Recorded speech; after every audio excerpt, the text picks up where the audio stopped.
Hello students, कैसे हैं आप। आज का जो हमारा टॉपिक है वो है laws of photo electric emission. हम पढ़ेंगे लॉज क्या होते हैं फोटो इलेक्ट्रिक एमिशन। जो आपने फोटो इलेक्ट्रिक इफेक्ट पढ़ा था यहाँ पर उसके कुछ लॉज हैं। तो सबसे पहले हमारा लॉज ये है कि for a given metal the number of photo electrons ejected per second is directly proportional to the intensity. इसका मतलब ये होगा कि जो number of photo electrons eject होते हैं मेटल सरफेस से वो इंटेंसिटी के डायरेक्टली प्रोपोर्शनल होते हैं।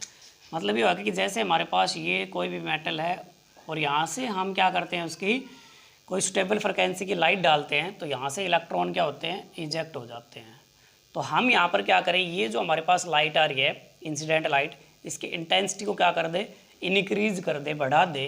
तो यहाँ पर जो इलेक्ट्रॉन्स इमिट होते हैं वो क्या हो जाएंगे, हमारे पास फोटो इलेक्ट्रॉन्स जो इजेक्ट हो रहे हैं यहाँ से वो क्या होंगे और ज़्यादा इजेक्ट होंगे। ठीक है, तो number of photo electrons ejected per second is directly proportional to intensity. यानी इंटेंसिटी बढ़ाएंगे तो यहाँ पर फोटो इलेक्ट्रिक करंट भी मतलब बढ़ता है, या फिर ये कहते हैं कि फोटो इलेक्ट्रॉन्स यहाँ से और ज़्यादा जनरेट हो रहे हैं। ओके, ये तो था हमारा पहला लॉज।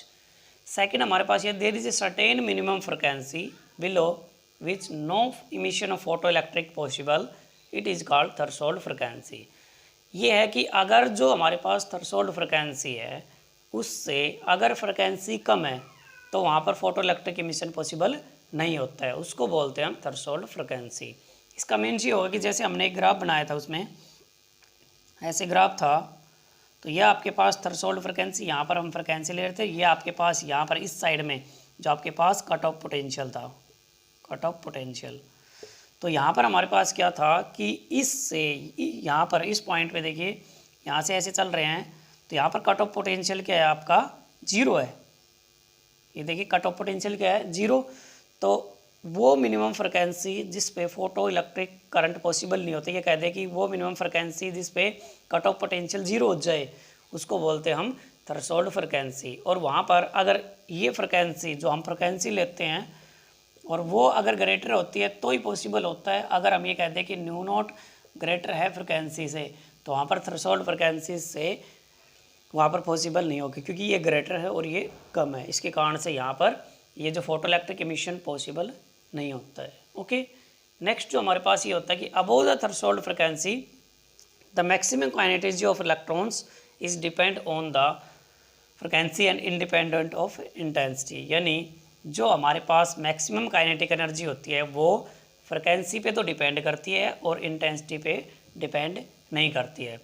हमारे पास ये था कि जो मैक्सिमम काइनेटिक एनर्जी हम ऐसे निकालते हैं तो हमारे पास ये भी वैल्यू आती है न्यू माइनस न्यू नॉट। तो यहाँ पर अगर हम इसको लेंगे तो ये जो फ्रिक्वेंसी पे यहाँ पर डिपेंड करता है, ये फ्रिक्वेंसी है डायरेक्टली प्रोपोर्शनल, यहाँ पर ये हो जाएगा।